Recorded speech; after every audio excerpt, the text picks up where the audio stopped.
The mahogany conference table stretched before Marcus like a battlefield he wasn't invited to fight on. Through the frosted glass door of Whitfield Associates, he watched his family settle into leather chairs worth more than his monthly rent. His mother, Victoria, adjusted her designer handbag with practiced elegance. His father, Robert, checked his Rolex twice in 30 seconds. His younger brother, Dylan, scrolled through his phone, already bored by what he assumed would be a formality. Before we jump back in, tell us where you're tuning in from, and if this story touches you, make sure you're subscribed, because tomorrow, I've saved something extra special for you. Marcus pressed his palms against the cool glass, watching Mr. Whitfield shuffle through documents with the gravity of a man about to reshape lives. The attorney's silver hair caught the afternoon light streaming through floor-to-ceiling windows overlooking downtown Portland. This was the moment, 3 months in the making, ever since grandmother Eleanor's funeral, where Marcus had been relegated to the back row like a distant acquaintance, rather than her eldest grandchild. The receptionist, a woman with kind eyes and graying temples, approached him with obvious discomfort. "Mr. Hartwell? I'm terribly sorry, but your family has requested that you wait outside during the reading. They've indicated this is a private family matter." Marcus felt his stomach drop to his worn sneakers.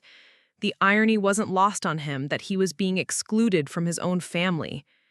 Did my grandmother leave any specific instructions about my presence? The receptionist glanced toward the conference room, then back at Marcus with what looked like sympathy. "I'm not privy to those details, dear. I can only follow the family's wishes as they've expressed them." Through the glass, Marcus watched his father lean back in his chair with satisfaction, the same expression he'd worn when Marcus had been disinvited from family holidays, business discussions, and eventually any meaningful family interaction. The message was clear. He didn't belong here, just as he hadn't belonged anywhere in their world for the past 5 years. The rejection stung, but it wasn't surprising.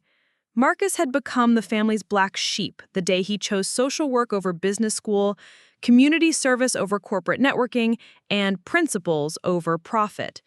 What started as disappointment from his parents had evolved into complete exclusion, as if loving his grandmother more than money was some unforgivable character flaw.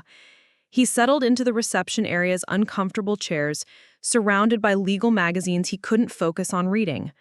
The muffled voices from the conference room occasionally rose above the white noise of the air conditioning, but he couldn't make out words, only tones. His mother's sharp inflections, his father's authoritative pronouncements, Dylan's occasional laughter. Marcus pulled out his phone and opened his text messages, scrolling to his last conversation with Eleanor just 2 weeks before she passed. "My dear boy, some gifts take time to unwrap. Trust that love finds a way even when we can't see the path." At the time, he thought she was talking about his struggling relationship with his family. Now, sitting outside while they had divided up her legacy without him, the words felt like a cruel joke. Love hadn't found a way. It had been systematically dismantled by years of conditional acceptance and impossible standards. The Hartwell family had built their fortune in real estate development, transforming Portland's skyline over 3 generations. Eleanor Hartwell had been the matriarch who started it all, buying her first property in 1962 with money she'd saved working double shifts as a nurse. By the time Marcus was born, the family business owned half the commercial district and more rental properties than he could count. Marcus had grown up in the family's Riverdale mansion, a sprawling Tudor-style home that dominated 3 acres of perfectly manicured grounds. As a child, he'd loved exploring the secret passages Eleanor had shown him, hidden doorways that connected different wings of the house. "Every home needs mysteries," she'd whispered during one of their adventures, "and every family needs someone who remembers them." Those had been magical years. Eleanor would pick him up from elementary school in her vintage Cadillac, taking him on business adventures that were really excuses to buy ice cream and visit the tenants in her apartment buildings. She taught him that owning property wasn't about collecting rent. It was about providing homes, creating communities, caring for people who trusted you with their most basic need for shelter. "Remember, Marcus," she'd said during one of their drives through the neighborhoods she owned, Wealth is a responsibility, not a right.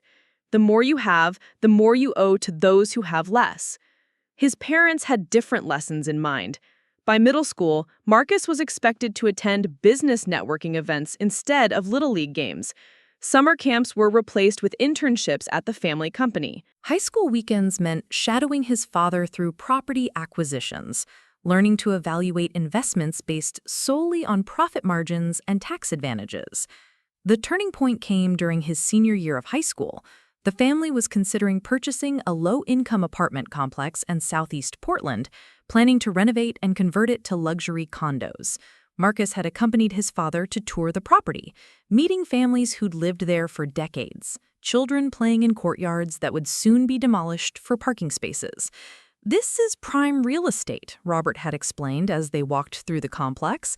"These people are paying below-market rent for units that could easily triple in value with the right improvements. We'll give them 60 days' notice, standard business practice." Marcus watched a grandmother hanging laundry on a balcony, a little girl riding her bicycle in circles around the courtyard fountain, teenagers shooting basketball at a hoop with no net. Where will they go? His father shrugged. "Not our problem. We're developers, not social workers." That night, Marcus had called Eleanor. "Grandmother, what would you do?" Eleanor had been quiet for a long moment. "I'd remember why I started buying property in the first place. It wasn't to get rich, Marcus. It was to make sure families had safe places to call home." The next day, Marcus had done something that would define the next chapter of his life. He'd contacted a legal aid organization and helped the tenants understand their rights. He'd researched rent control laws and connected families with resources for fighting displacement. When his father discovered what he'd done, the explosion was spectacular. "You undermined a legitimate business transaction," Robert had shouted during what Marcus now remembered as the last real conversation they'd had. "You chose strangers over your own family." Victoria had been even more cutting. "We've given you every advantage, every opportunity, and this is how you repay us? By sabotaging our business?" The apartment complex deal fell through. The families kept their homes, and Marcus found himself effectively exiled from the family business, family dinners, and eventually most family interactions. His parents' love, he realized, had always been conditional on his compliance with their vision for his future. College became his escape. He'd chosen Portland State over the prestigious East Coast schools his parents preferred, majoring in social work despite their threats to cut off his funding. Eleanor had quietly continued paying his tuition, meeting with him for monthly lunches that felt like visits from another world. During those lunches, she'd update him on family business, Dylan's MBA program, his parents' latest acquisitions, the social events he was no longer invited to attend. But she'd also share her own stories, memories of building the business from nothing, the satisfaction of providing good housing for working families, the responsibility that came with success. "Your parents have forgotten something important," she'd said during one of their last lunches together. "Money is a tool, not a goal. They've made it their goal, and it's made them small." Marcus had graduated with his social work degree and taken a job with Portland Community Housing, a nonprofit organization that helped low-income families find stable housing. The irony wasn't lost on anyone. The heir to a real estate fortune was working to solve the housing crisis his own family's business practices had helped create. His starting salary was roughly what his parents spent on a single dinner at their country club. His apartment was smaller than the guest bathroom in the Riverdale mansion.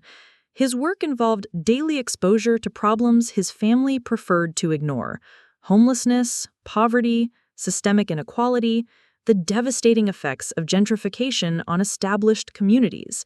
But Marcus had never been happier. His clients called him by his first name, his colleagues respected his dedication, his supervisor, Janet Rodriguez, had become a mentor who understood that meaningful work mattered more than impressive paychecks. The distance from his family had grown gradually, then all at once. Invitations to holidays stopped coming, phone calls went unreturned. When Marcus tried to visit the family home, he was told his parents were traveling or busy with business matters. Dylan, once his closest ally, had fully embraced the family business and seemed embarrassed by his older brother's career choice. Eleanor remained his only real connection to the Hartwell legacy. Preparing and narrating this story took us a lot of time, so if you are enjoying it, subscribe to our channel. It means a lot to us.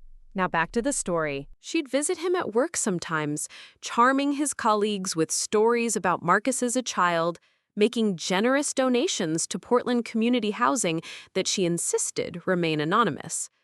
She'd take him to dinner at small restaurants in the neighborhoods where his clients lived, asking detailed questions about his work and listening with genuine interest to his answers. "You're doing exactly what you should be doing," she'd tell him. "I'm proud of you, Marcus. Your parents will understand eventually." But they never did, and now Eleanor was gone, having passed suddenly from a heart attack while working in her garden, still wearing the dirt-stained gloves Marcus had given her for her 80th birthday. The funeral had been a formal affair at Portland's most exclusive church, attended by politicians, business leaders, and society figures who knew Eleanor primarily as a successful real estate mogul. Marcus had sat in the back, listening to eulogies that focused on her business acumen and charitable donations, but said nothing about her genuine kindness. Her love of terrible puns, her habit of keeping dog treats in her purse for every neighborhood pet she encountered. After the service, he'd been politely excluded from the family reception, told there wasn't enough space at the restaurant they'd reserved. Now, 3 months later, he was being excluded again. Through the conference room's frosted glass, he could see Mr. Whitfield's gesticulations becoming more animated, his parents leaning forward with obvious interest, Dylan taking notes on his phone. The reading seemed to be taking longer than expected, with several breaks where the attorney consulted additional documents. Marcus checked his phone again. Eleanor's last text message was still there. "Some gifts take time to unwrap. Trust that love finds a way, even when we can't see the path." Below it was a photo she'd sent him the week before she died, the two of them at his college graduation, both grinning at the camera, her arm around his shoulders in a gesture of unmistakable pride. He'd been her favorite, he knew that, not because he was the oldest grandchild, but because he'd inherited her values instead of just expecting to inherit her wealth. She'd seen something in him that his parents couldn't or wouldn't recognize. A commitment to using privilege responsibly, to making the world slightly better rather than simply making himself richer. The conference room door opened abruptly, interrupting his memories. His parents emerged first, their faces unreadable but their body language suggesting satisfaction. Victoria's handbag was clutched more tightly now, as if she was carrying something valuable. Robert's chest was puffed with the pride of man who'd just received confirmation of his own importance. Dylan followed, grinning at his phone as he typed what was probably a celebration text to friends. He glanced at Marcus briefly, his expression mixing triumph with something that might have been pity. Mr. Whitfield appeared last, his silver hair slightly disheveled, his usually immaculate suit wrinkled as if he'd been tugging at it during a stressful conversation. When he saw Marcus, his expression shifted to something Marcus couldn't quite identify. Surprise? Relief? Something almost like excitement? "Mr. Marcus Hartwell?" The attorney's voice carrying an odd formality, as if he was addressing someone of particular importance. "That's me." Marcus stood, feeling suddenly self-conscious about his thrift store clothing in the face of everyone else's obvious prosperity. His father stepped forward, his voice carrying the dismissive tone Marcus knew so well. "Marcus, there's no need for you to stay. The will reading is complete. Your grandmother left you a small personal item, which we'll make sure you receive." Victoria nodded in agreement. "It's really just a sentimental keepsake, nothing that requires legal documentation." But Mr. Whitfield was shaking his head, his expression growing more puzzled by the second. "I'm sorry, but there seems to be some confusion. Mr. Marcus Hartwell, I need to speak with you privately. There are aspects of your grandmother's will that require your immediate attention." Marcus felt the temperature in the room shift. His parents exchanged glances that suggested they weren't expecting this development. Dylan looked up from his phone for the first time since leaving the conference room. "That's not necessary," Robert said quickly. As I mentioned, Marcus has been estranged from the family business for several years. Whatever Eleanor left him, it's certainly not significant enough to require private consultation. Mr. Whitfield's expression hardened slightly. Mr. Robert Hartwell, with all due respect, I've been practicing estate law for 37 years. I think I'm qualified to determine what requires private consultation. He turned back to Marcus. Would you please step into my office? We have quite a bit to discuss. Marcus followed the attorney down a hallway lined with portraits of distinguished-looking lawyers, their painted eyes seeming to watch his progress with curiosity. Behind him, he could hear his parents' urgent whispers, Dylan's confused questions, the receptionist offering them coffee while they waited. Mr. Whitfield's private office was even more impressive than the conference room, with floor-to-ceiling bookshelves, Persian rugs that probably cost more than Marcus's annual salary, and windows offering a panoramic view of the Willamette River. The attorney settled behind a massive desk carved from what looked like a single piece of walnut. "Please sit," Mr. Whitfield said, gesturing to a leather chair that probably cost more than Marcus's monthly rent. "I have to say, this is one of the most unusual situations I've encountered in my career." Marcus remained standing, too nervous to relax. "I'm not sure I understand what's happening." The attorney opened a thick folder and withdrew several documents. "Your grandmother came to see me 6 months before she passed away. She wanted to make some very specific changes to her will, changes that she insisted remain confidential until after the reading." Okay, Marcus wasn't sure where this was leading. "She was very concerned about her family's reaction to these changes. In fact, she specifically instructed me to conduct what she called a preliminary reading first, allowing your parents and brother to believe they were hearing the complete document." Marcus felt his heart rate increasing. What kind of changes? Mr. Whitfield smiled for the first time since they'd entered the office. "Marcus, your grandmother left you everything." The words seemed to echo in the sudden silence. Marcus was sure he'd misheard. "I'm sorry, what?"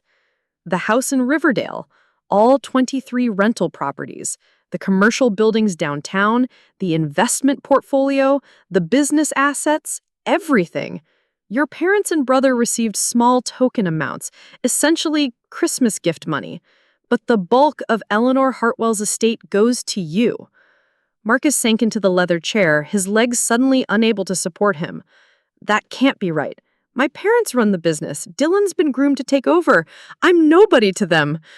"According to your grandmother's detailed letter of explanation, that's exactly why she made this decision."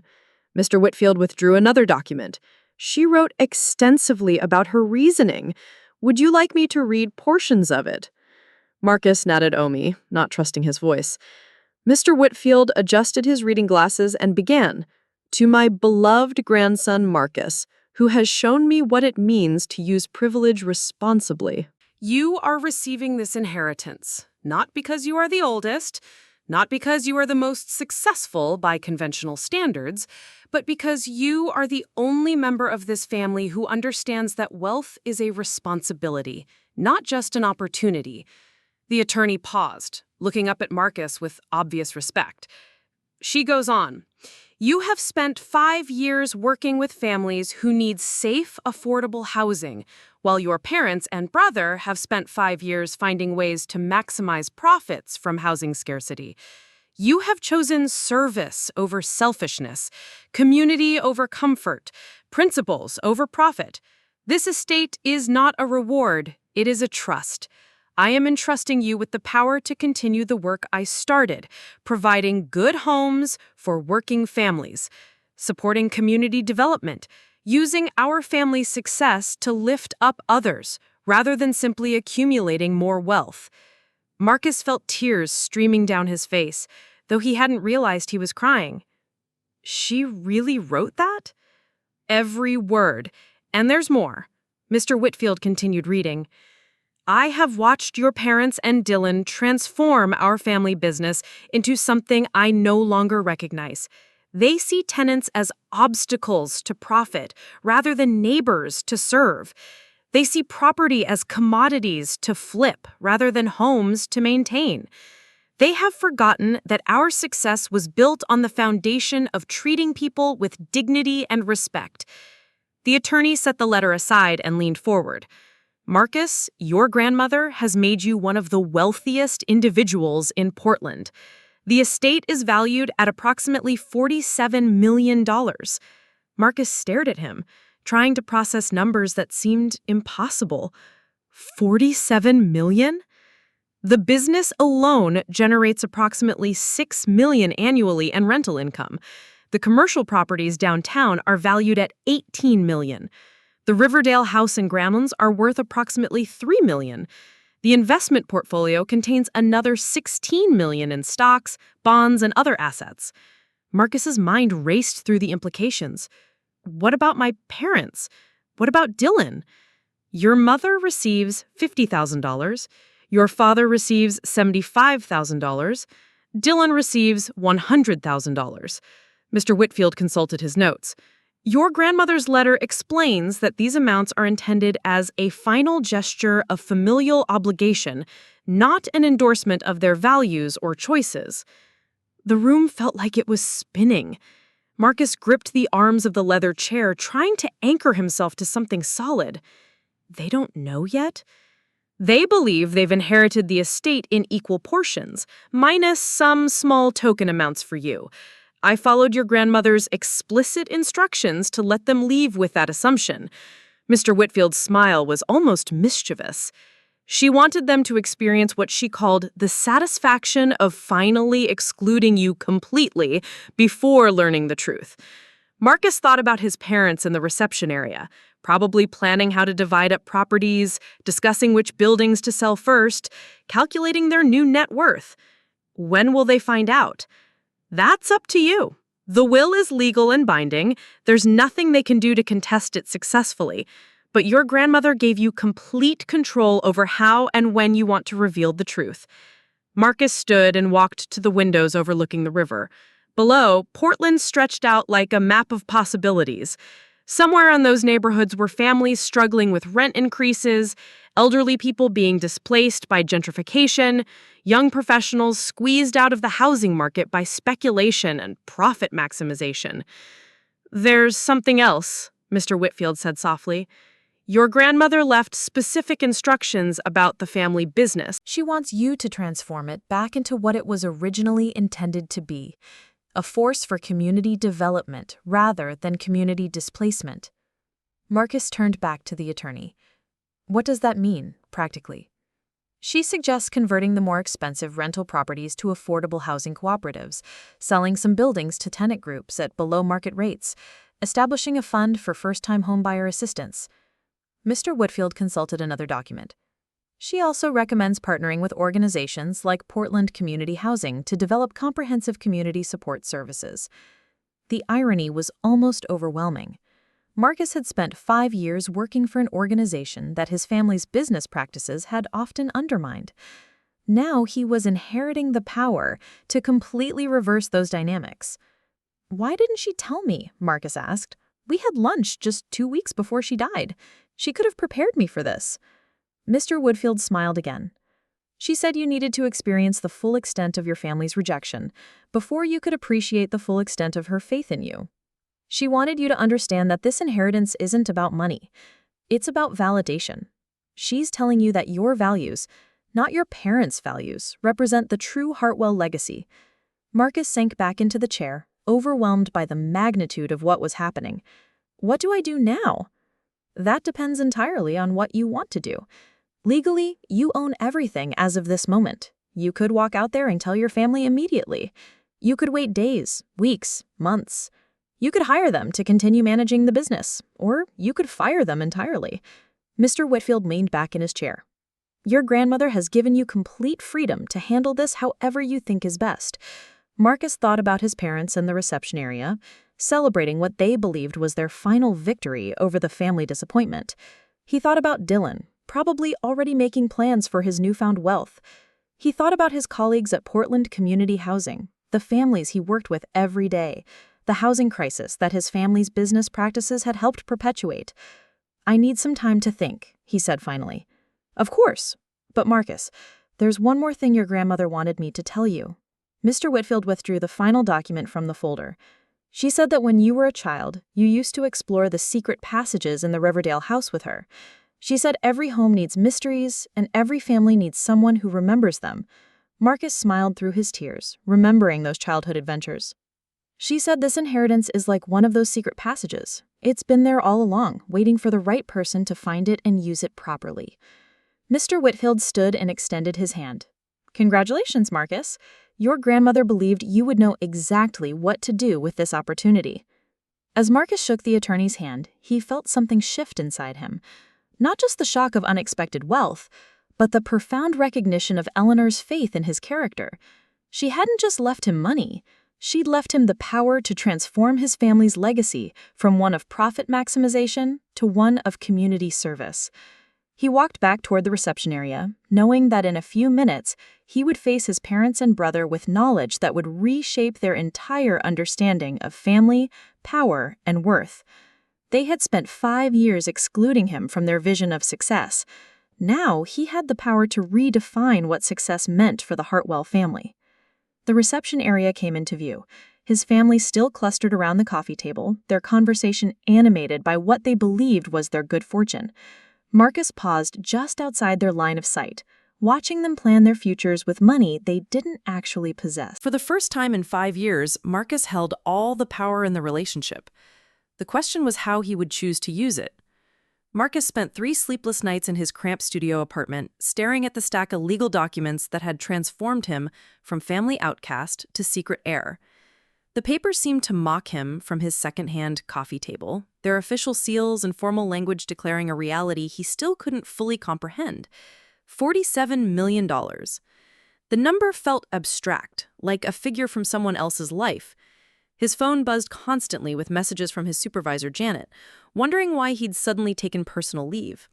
His colleagues at Portland Community Housing had covered his caseload without complaint, but Marcus knew they were curious about his abrupt absence.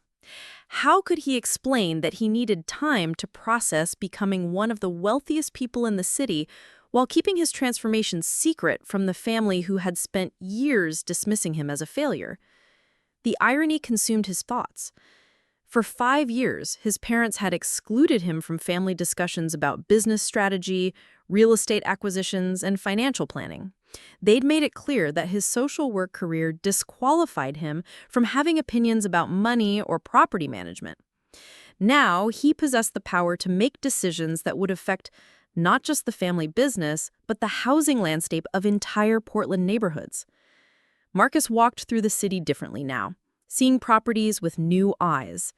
Every apartment building carried a small brass plaque reading Hartwell Properties, a reminder of the empire his grandmother had built and his parents had inherited, or thought they had inherited.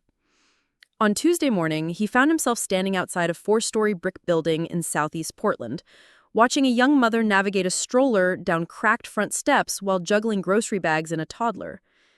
The building's exterior showed signs of deferred maintenance. Paint peeled from window frames, the front door hung slightly crooked on its hinges, and several porch lights were broken. Marcus knew from his work that this was typical of lower-income housing in Portland, landlords who prioritized profit margins over tenant comfort, who saw maintenance as an unnecessary expense rather than a basic responsibility. He pulled out his phone and opened the property management app his grandmother had given him access to months ago, back when she'd claimed she wanted his professional opinion on tenant services. The building was listed as generating $32,000 monthly in rental income, with maintenance costs listed as minimal and no recent repairs documented. Marcus scrolled through tenant complaints filed through the app: heat intermittent in winter, plumbing issues in multiple units, requests for better lighting in common areas. Each complaint had been marked resolved without any record of actual work being performed. The pattern was clear: collect rent, ignore problems, maximize profit. His phone rang, startling him from his investigation. The caller ID showed Dad, the first time his father had attempted contact since the will reading 3 days ago. Marcus. Robert's voice carried its usual commanding tone, though Marcus detected an underlying tension. "We need to talk." "About what?" "Family business. There are some details about your grandmother's estate that require clarification." Marcus felt his pulse quicken. What kind of details? It's better discussed in person. Can you meet us at the house this evening? 7 o'clock. The invitation surprised Marcus. He hadn't been welcome at the Riverdale mansion in over 2 years. Is everything all right? Everything's fine. We just need to address some administrative matters. Robert's tone suggested the conversation was concluded. 7 o'clock, Marcus. Don't be late. The line went dead, leaving Marcus staring at his phone with growing unease. His parents weren't the type to invite family meetings unless something significant had developed. Had they discovered the truth about the inheritance? Had Mr. Whitfield revealed information prematurely? Marcus spent the afternoon researching his family's business practices more thoroughly than ever before. Using his newfound access to property records and financial documents, he traced patterns of behavior that made his stomach churn. Rent increases that coincided with neighborhood gentrification, eviction procedures initiated for minor lease violations, properties sold to developers who immediately displaced long-term tenants for luxury conversions. The Hartwell Properties portfolio included a retirement community in North Portland where elderly residents faced annual rent increases that exceeded their Social Security adjustments, a family apartment complex in Southeast where playground equipment had been removed to create additional parking spaces, student housing near Portland State where maintenance requests routinely took months to address. Each discovery reinforced Eleanor's decision to bypass his parents and brother. They had transformed her vision of providing quality, affordable housing into a profit extraction machine that prioritized shareholders over tenants. Marcus realized that inheriting the business wasn't just an opportunity, it was a moral obligation to undo years of damage. At 6:30, Marcus drove his aging Honda Civic through the gates of the Riverdale estate for the first time in 26 months. The mansion looked exactly as he remembered. Imposing, immaculate, and somehow cold despite its architectural grandeur. Security lights illuminated manicured gardens where his grandmother had once taught him to identify different roses by their fragrance. Marcus parked behind Dylan's BMW and Victoria's Mercedes, feeling like an imposter in his thrift store blazer and discount shoes. The front door opened before he could knock, revealing his mother, dressed in the type of understated elegance that cost more than most people's monthly salaries. "Marcus!" Victoria's greeting carried none of the warmth he remembered from childhood. "You're on time." The foyer still dominated visitors with its cathedral ceiling and crystal chandelier, but Marcus noticed details that had escaped his childhood attention. The artwork on the walls wasn't just expensive, it was chosen to impress rather than inspire. The furniture prioritized status over comfort. Everything gleamed with the sterile perfection of a showroom rather than the lived-in warmth of a family home. "They are waiting in your father's study," Victoria said, leading him down a hallway lined with portraits of deceased Hartwell patriarchs, all stern-faced men in expensive suits who seemed to disapprove of Marcus's casual attire.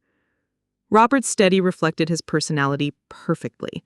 Dark wood paneling, leather-bound books that were more decorative than functional, and a massive desk positioned to make visitors feel small and subordinate. Dylan sat in one of the guest chairs, scrolling through his phone with apparent boredom. Robert stood behind his desk like a general preparing to address his troops. "Sit down, Marcus." Robert's tone carried the authority of someone accustomed to unquestioned obedience. Marcus remained standing, a small act of defiance that seemed to irritate his father. "You said this was about administrative matters." "It is." Robert opened a folder and withdrew several documents. "We've been reviewing your grandmother's will more carefully, and some inconsistencies have come to light." Marcus felt his heart rate increase, but kept his expression neutral.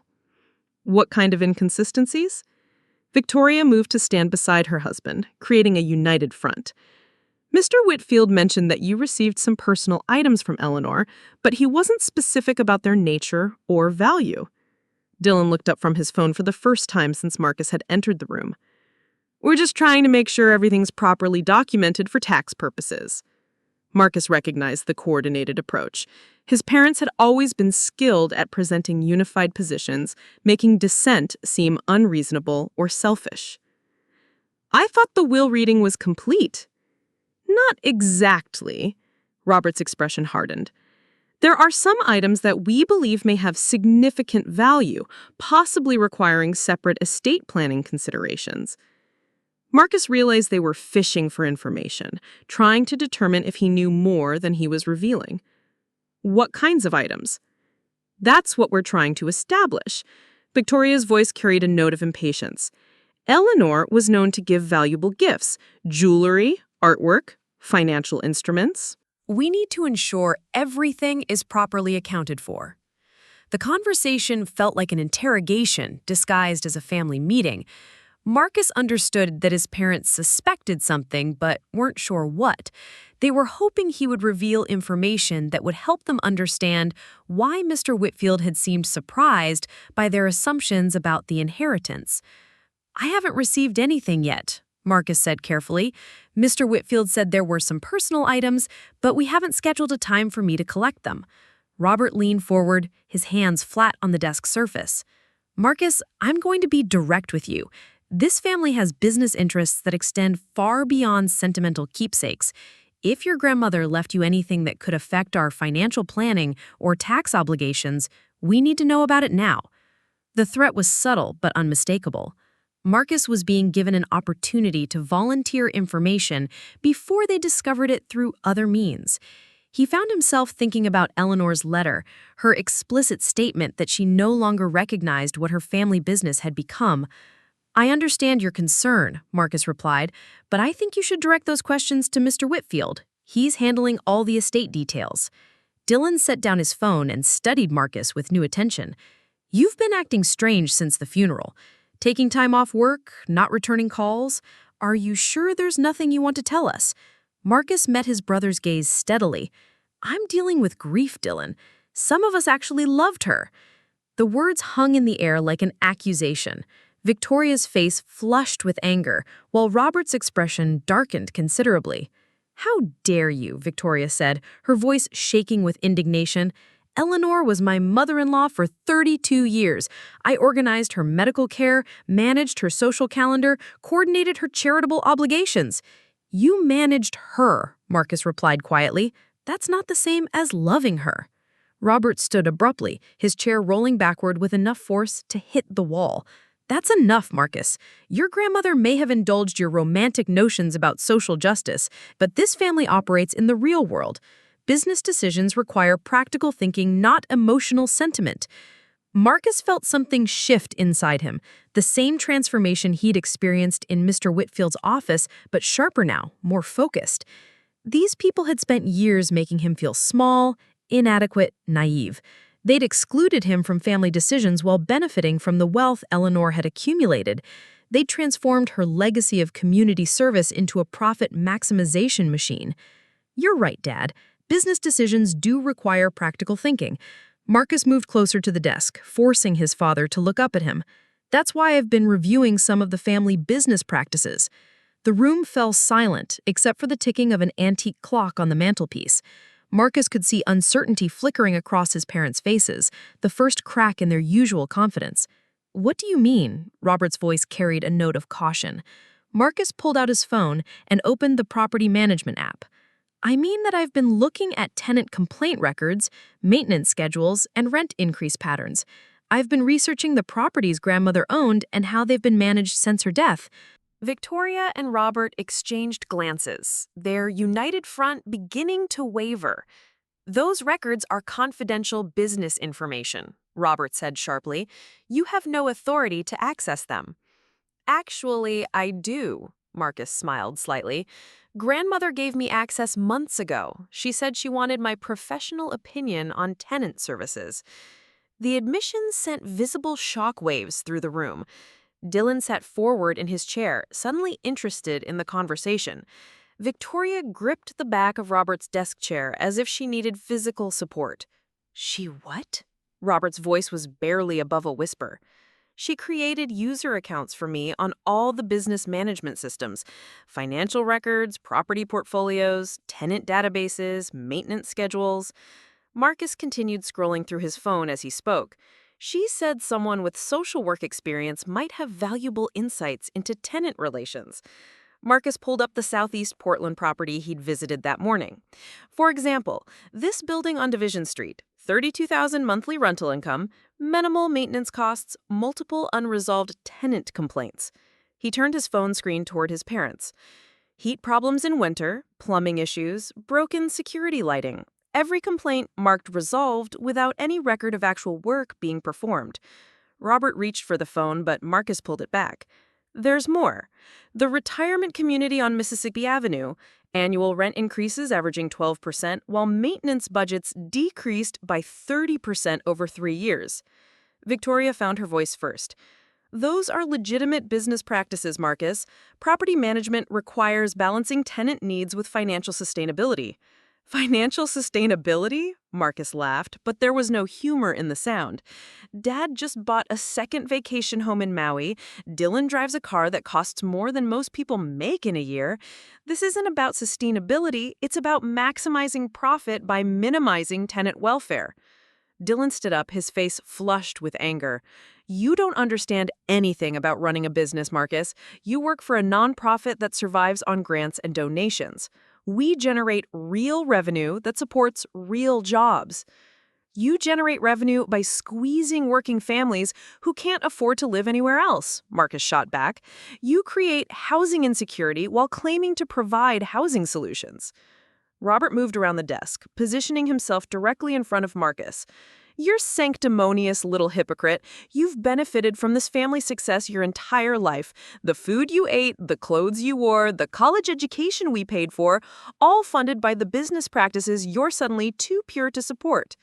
Marcus felt the familiar pattern of family dynamics reasserting itself.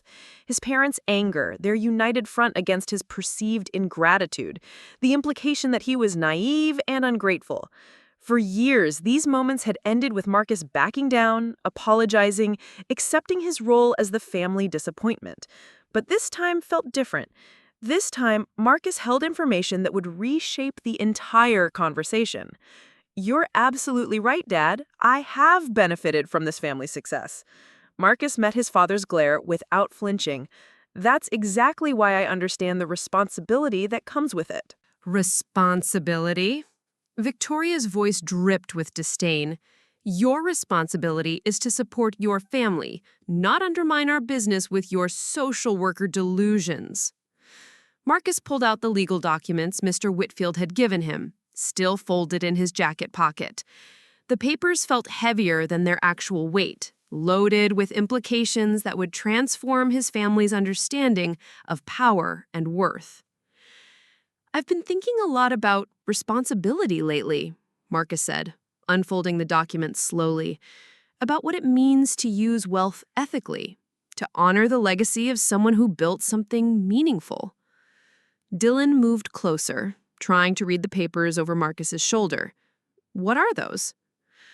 Marcus looked at each member of his family in turn, seeing them clearly for perhaps the first time. Robert, whose authority depended on others believing in his natural right to control.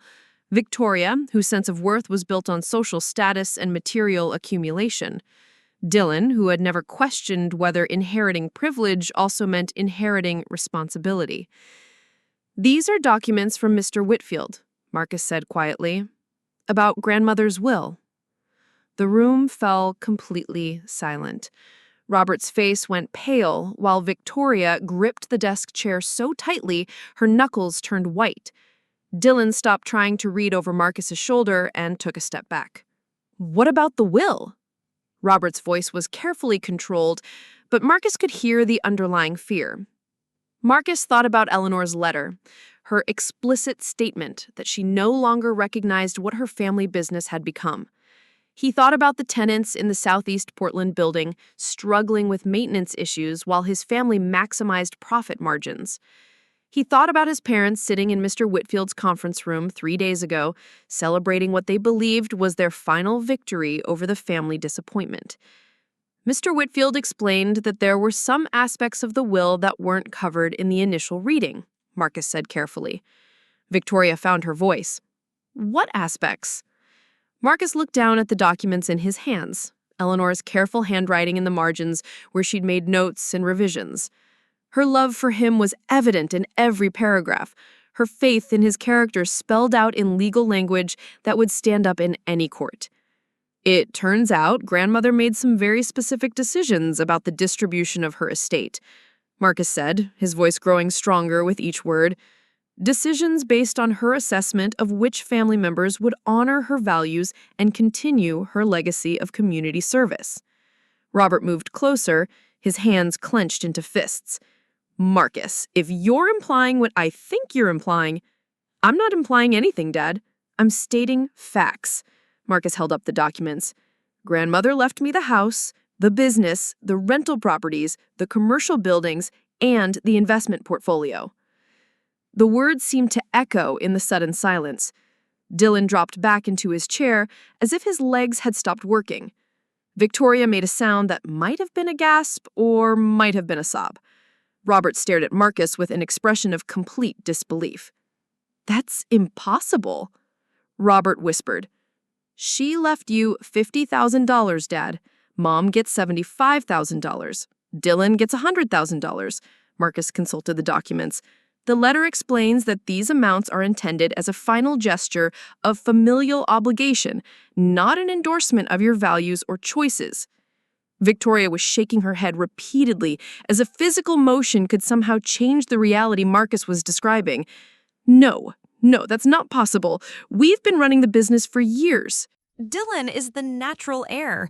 You don't even work in real estate. That's exactly why she chose me, Marcus replied. Because I understand that real estate should be about providing homes, not maximizing profit. Because I've spent 5 years working with families who've been displaced by the kind of business practices you consider normal. Dylan found his voice, though it came out cracked and uncertain. But we were at the will reading. Mr. Whitfield read the whole thing. We heard our names, our inheritances. Marcus smiled for the first time since entering the house.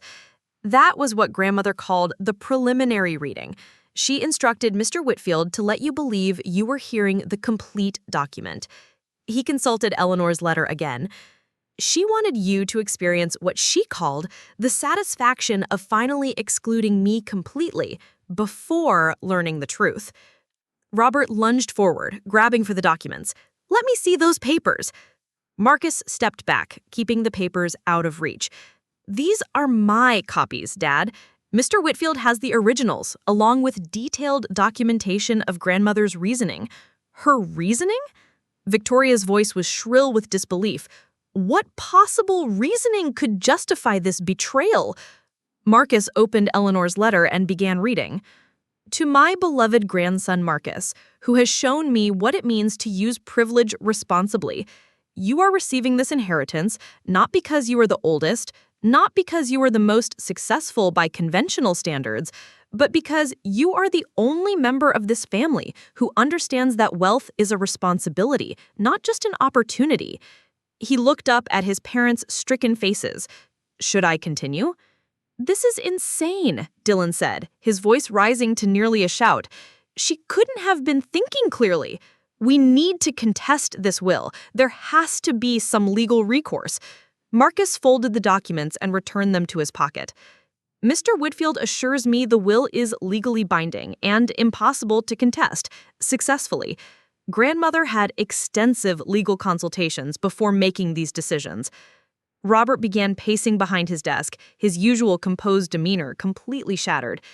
This doesn't make sense, Marcus.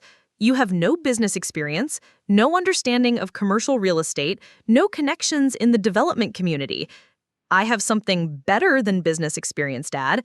I have a commitment to using property ownership ethically. Marcus moved toward the door. I understand that being a landlord means providing safe, affordable housing, not maximizing rent extraction from vulnerable families. Victoria was crying now, though whether from grief or anger wasn't clear. Marcus, you can't be serious about this. The business supports dozens of employees, contributes to the local economy. You can't just destroy everything your grandmother built. I'm not destroying anything, Mom. I'm restoring it. Marcus paused at the doorway. Grandmother built this business to provide quality housing for working families. You transformed it into a profit extraction machine. I'm going to transform it back."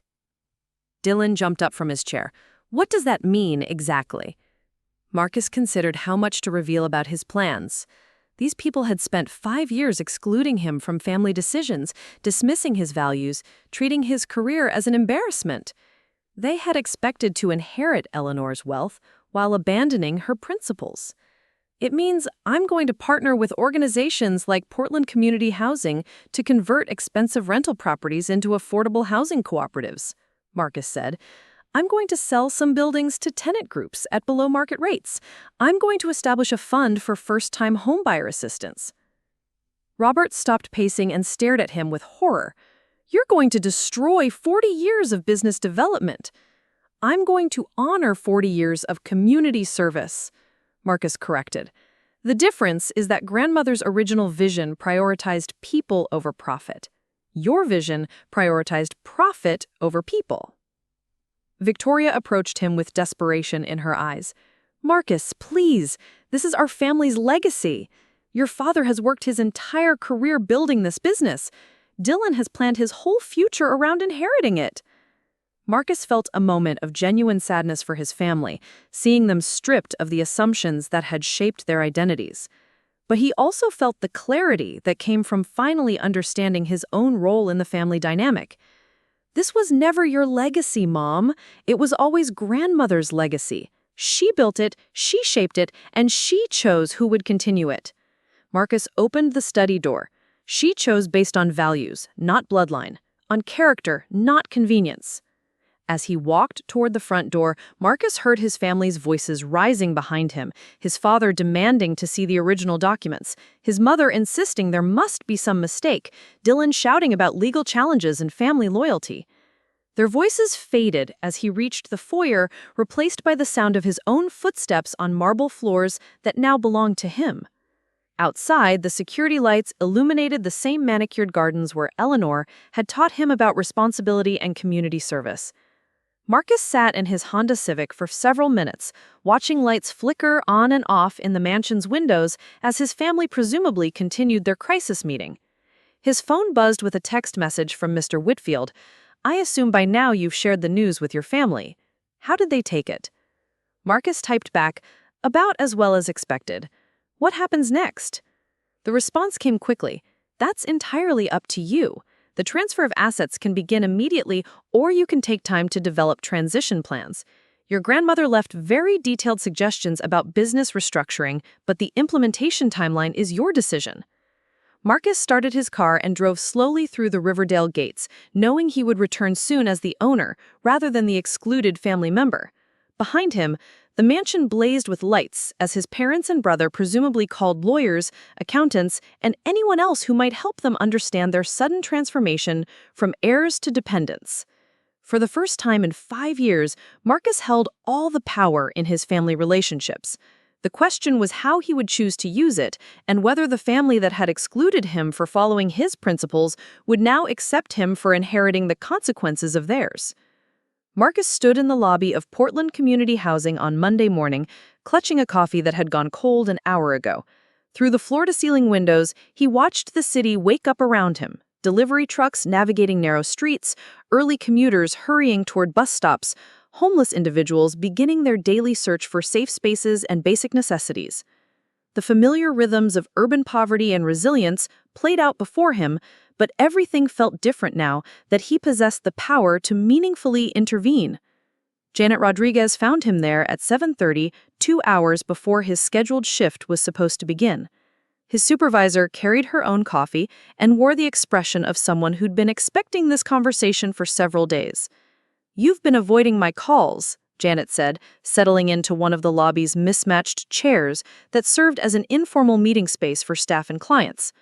Marcus turned away from the windows and faced the woman who'd become his mentor over the past 3 years. Janet's gray hair was pulled back in its usual practical ponytail, and her clothing reflected the nonprofit dress code that prioritized comfort and accessibility over professional appearance. She'd built Portland Community Housing from a volunteer organization into one of the city's most effective housing advocacy groups.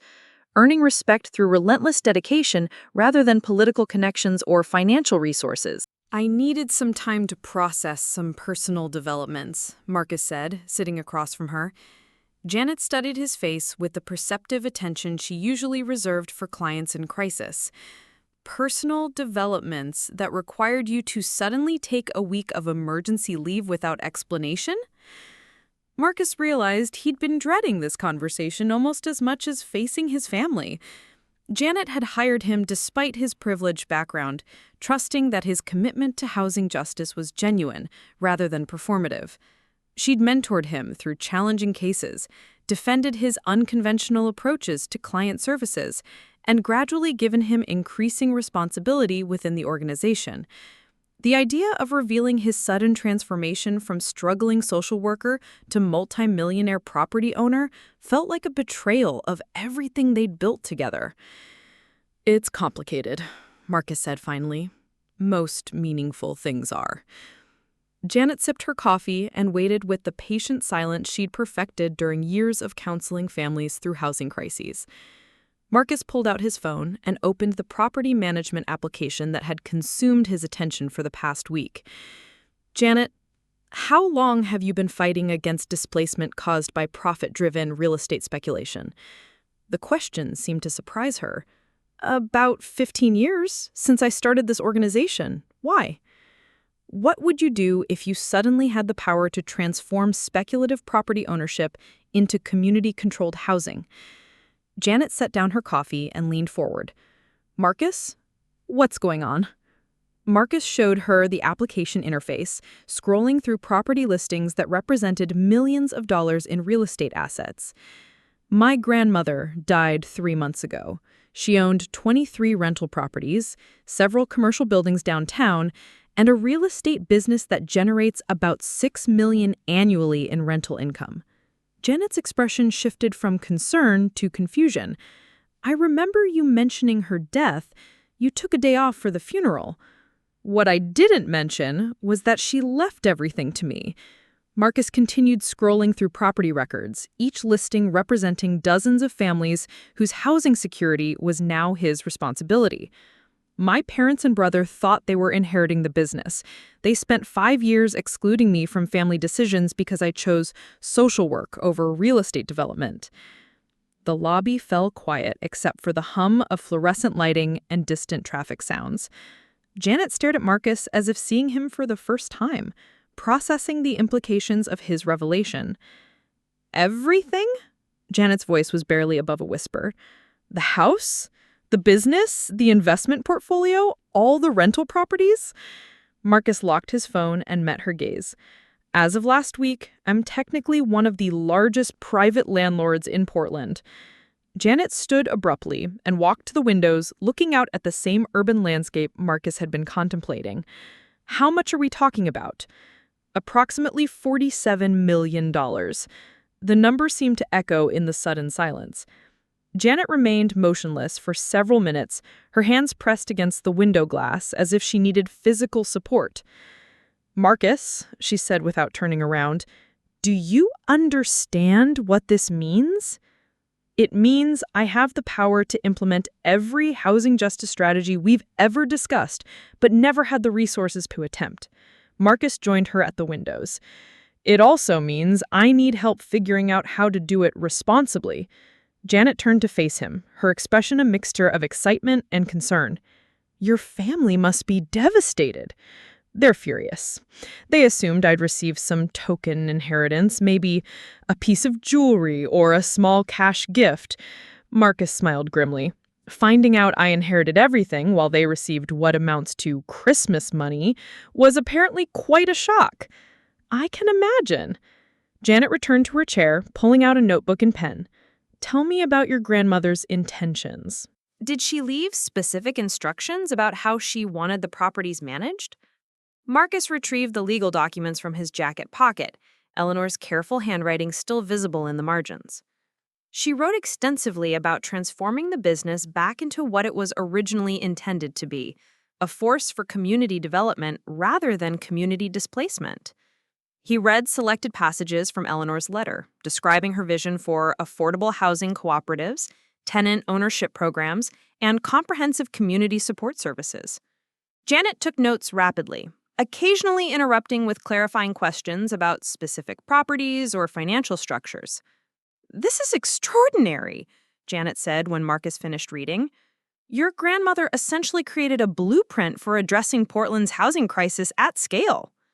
The question is whether I'm capable of implementing it." Marcus folded the documents carefully. "I understand social work, but I know nothing about property development, cooperative formation, or large-scale financial management." Janet smiled for the first time since their conversation began. "Marcus, you've been preparing for this opportunity your entire career without realizing it. Every family you've helped navigate housing instability, every landlord negotiation you've mediated, every policy advocacy meeting you've attended, it's all been training for exactly this kind of systemic intervention." Marcus felt some of his anxiety begin to dissolve. "You think this could actually work?" "I think this could transform housing justice in Portland." Janet's excitement was building as she spoke. "But it's going to require careful planning, legal consultation, and probably some significant organizational restructuring." Marcus leaned forward, feeling the conversation shift from personal confession to strategic planning. "What kind of organizational restructuring?" Janet consulted her notes, already developing implementation strategies.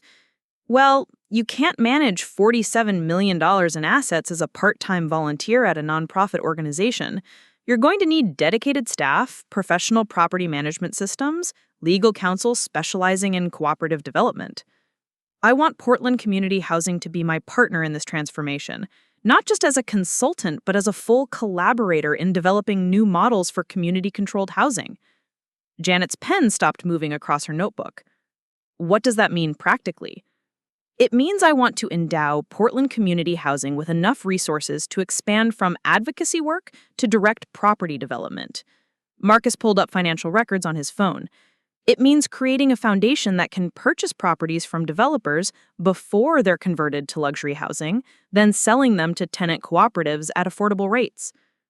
Janet was quiet for several minutes, apparently calculating possibilities and challenges. "Marcus, that kind of expansion would transform Portland Community Housing from a small advocacy organization into a major player in regional housing policy. Is that something you'd want to pursue?" "It's something I've dreamed about for 15 years, Janet admitted. "But it's also something that would require enormous changes in how we operate, who we hire, how we structure our decision-making processes." Marcus stood and walked back to the windows, watching the morning commute reach its peak intensity. "Janet, can I ask you something personal?" "Of course." "Do you ever feel frustrated by the limitations of advocacy work? By having to convince other people to make changes instead of being able to implement solutions directly?" Janet joined him at the windows. "Every single day. We write reports about housing displacement, but we can't prevent it. We connect families with temporary assistance, but we can't create permanent, affordable housing. We advocate for policy changes that take years to implement, while families become homeless today. What if we could change that dynamic completely?" Janet was quiet for a moment. "You're talking about moving from advocacy to direct action on a scale that most nonprofits never achieve. I'm talking about using inherited privilege to dismantle the systems that created that privilege in the first place." Marcus turned to face her. "My family spent years maximizing profit from housing scarcity. I want to use their accumulated wealth to eliminate housing scarcity." Janet smiled, but Marcus could see concern in her expression. It sounds revolutionary when you put it that way. Maybe it needs to be revolutionary. Marcus pulled out his phone and opened the tenant complaint database he'd been studying. "Janet, look at this.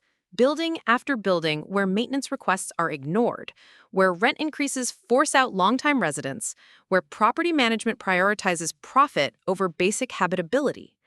He showed her complaint records from the Southeast Portland building he'd visited earlier that week. "This is one of my properties now. 32 units housing working families, students, elderly residents on fixed incomes. The current management company marks maintenance request as resolved without performing any actual repairs." Janet scrolled through the complaint records, her expression growing more serious with each entry. This is systematic neglect. It's profitable neglect. Deferred maintenance increases short-term profit margins while gradually making properties uninhabitable. Marcus retrieved his phone and pulled up financial records. But here's what's interesting. This building could be converted to a tenant cooperative for less than the current annual profit margin. Janet looked up from the phone screen. How much less? The building generates about $400,000 annually in rental income. Converting it to a cooperative would cost approximately $200,000 in legal fees, structural improvements, and down payment assistance for tenant buyers. Marcus consulted his notes. Long-term, the tenants would own their homes instead of paying rent to absentee landlords. Janet handing back his phone, her expression thoughtful. And you'd absorb the $200,000 conversion cost. I'd absorb it as an investment in community stability.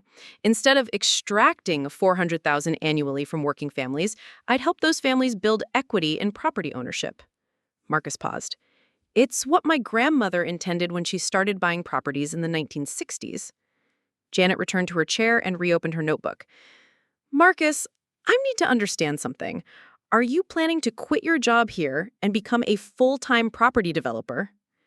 The question hit at the heart of Marcus's anxiety about his new circumstances. Honestly, I don't know yet. I love working here, but I also recognize that managing a $47 million estate is probably a full-time responsibility. What if it didn't have to be either or? Marcus sat down across from her. What do you mean?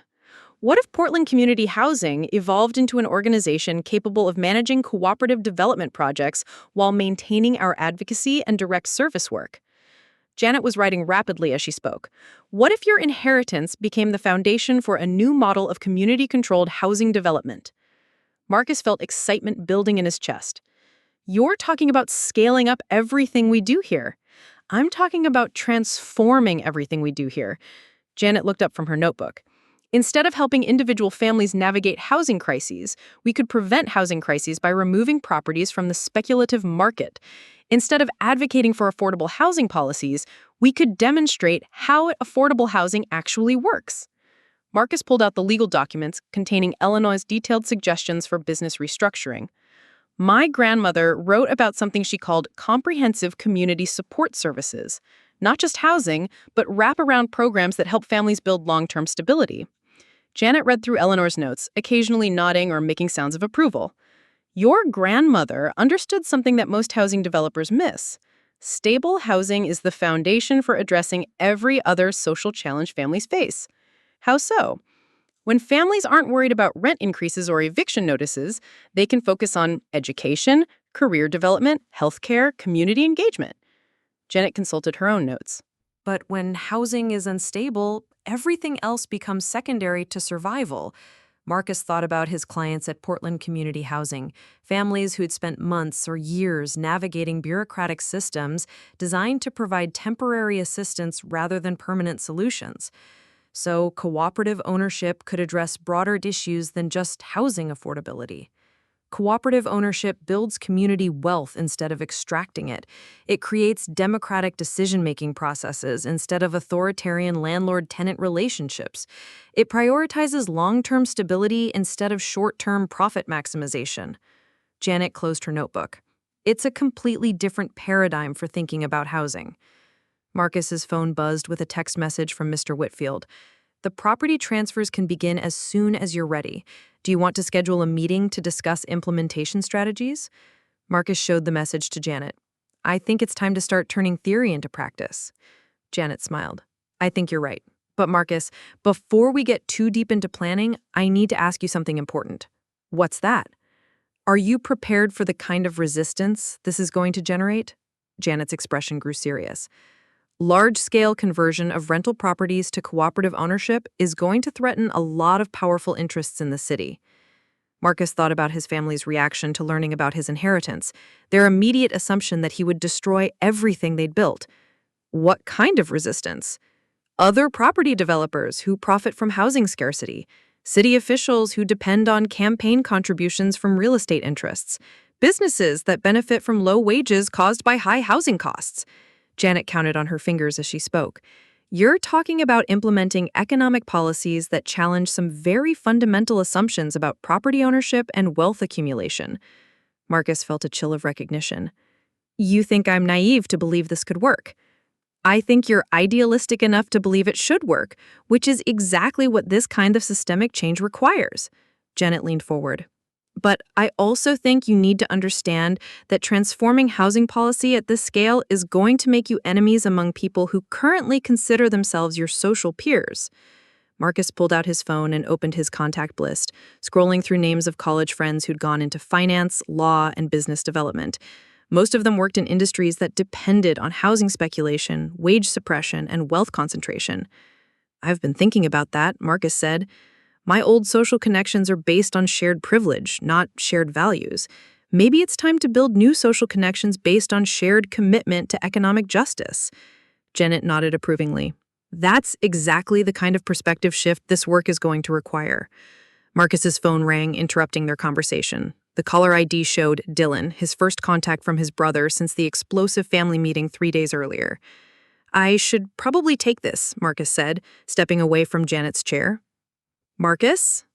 Dylan's voice sounded strained, as if he'd been arguing or crying or both. We need to talk. About what?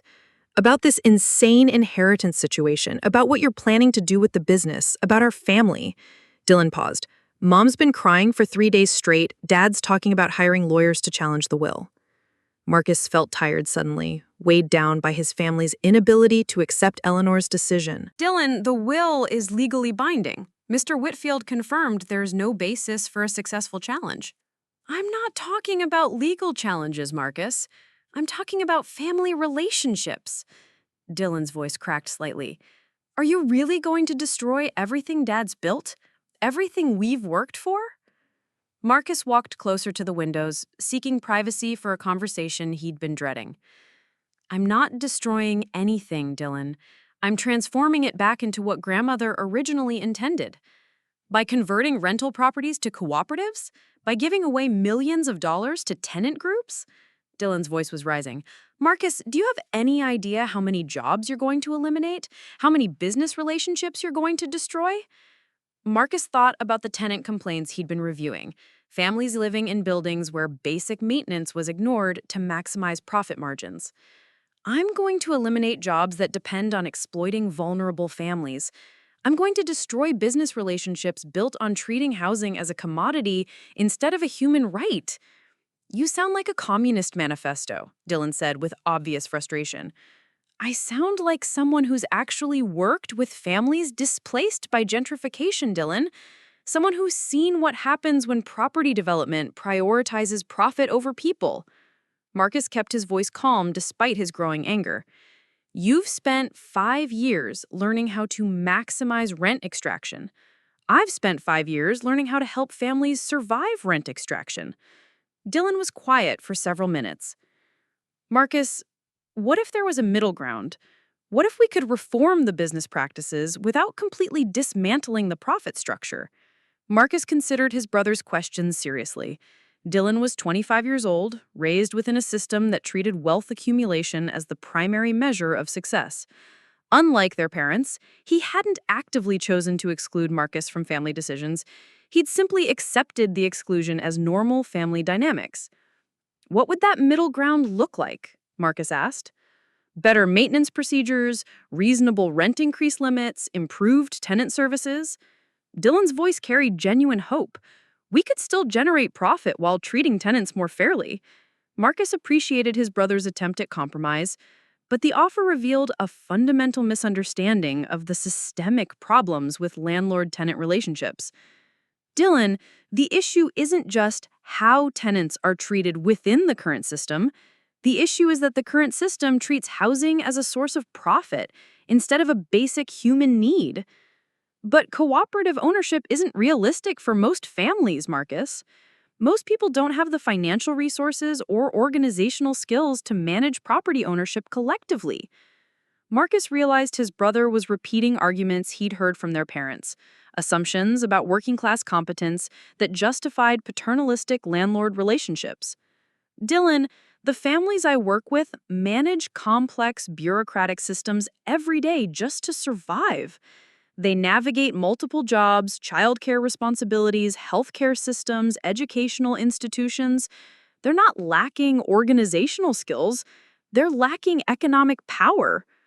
Okay, but what about the broader economic impact?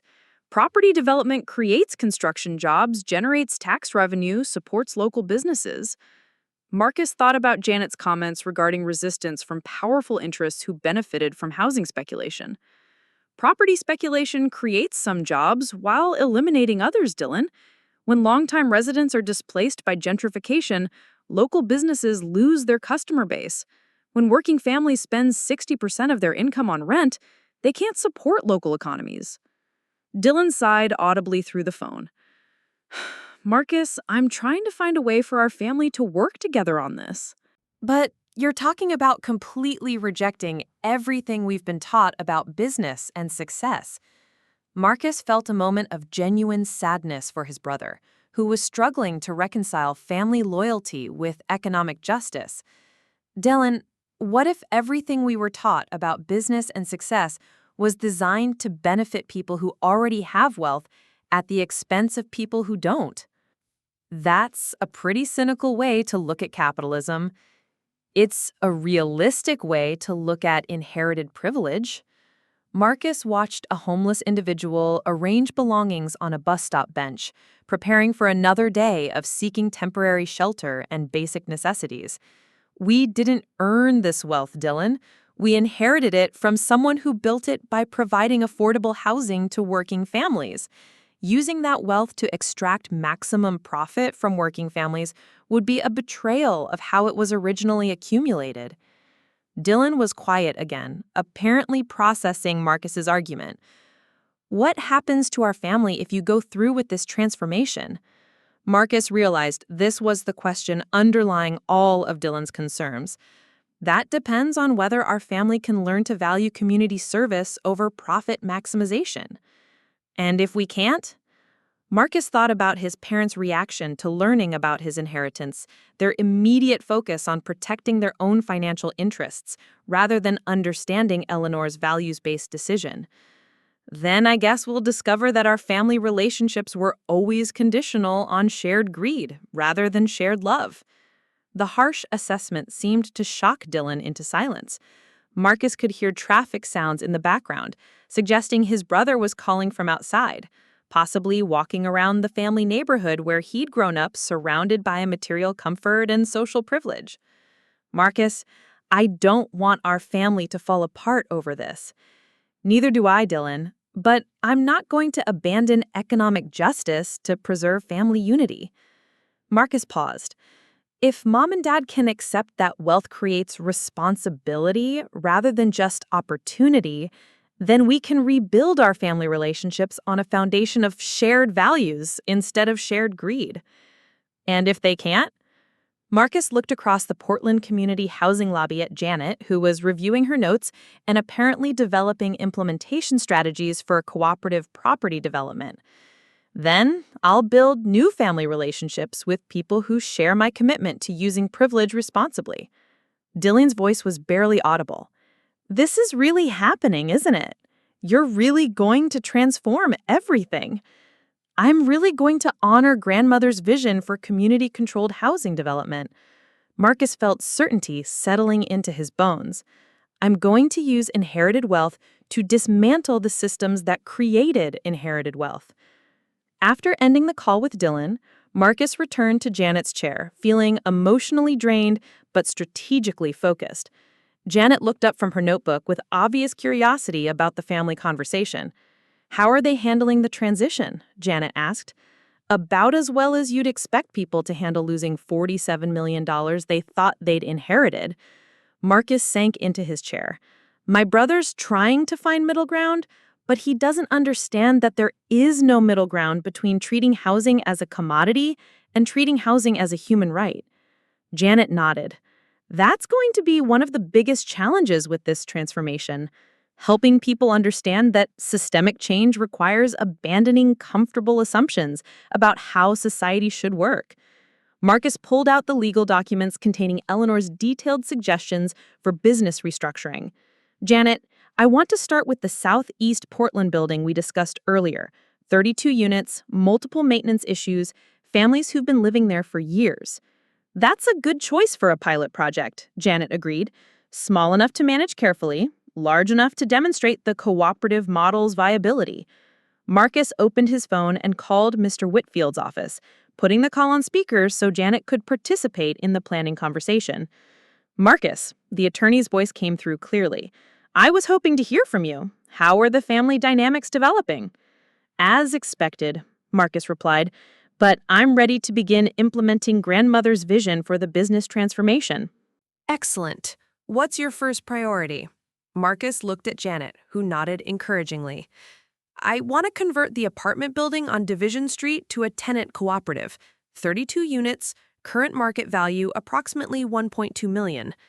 Mr. Whitfield was quiet for a moment, apparently consulting records. That's an interesting choice.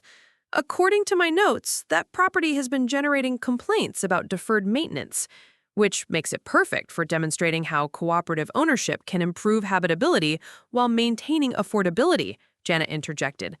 And you are? Mr. Whitfield asked. Janet Rodriguez, Executive Director of Portland Community Housing. Marcus has asked us to partner with him on developing new models for community-controlled housing. Mr. Whitfield's voice carried obvious approval. Mrs. Rodriguez, I'm familiar with your organization's work. Eleanor mentioned Portland Community Housing several times during our planning meetings. Marcus felt excitement building. She did? She specifically recommended partnering with established housing advocacy organizations rather than trying to develop expertise internally. Mr. Whitfield consulted his notes. She believed that sustainable transformation required collaboration between property owners and community organizers. Janet leaned toward the phone. Mr. Whitfield, what kind of legal framework would we need for converting rental properties to cooperative ownership? The process involves several steps: tenant education about cooperative governance, financial planning for individual ownership transitions, legal documentation for collective property management. The attorney paused. But it's entirely feasible, especially with adequate funding for down payment assistance and structural improvements. Marcus pulled up the building's financial records on his phone. The property generates about $400,000 annually in rental income. What would conversion cost? Approximately $200,000 for legal fees, necessary repairs, and tenant assistance with ownership transitions, Mr. Whitfield replied. Long-term, the tenants would own their homes instead of paying rent to external landlords. Janet was taking notes rapidly. And the timeline for completion?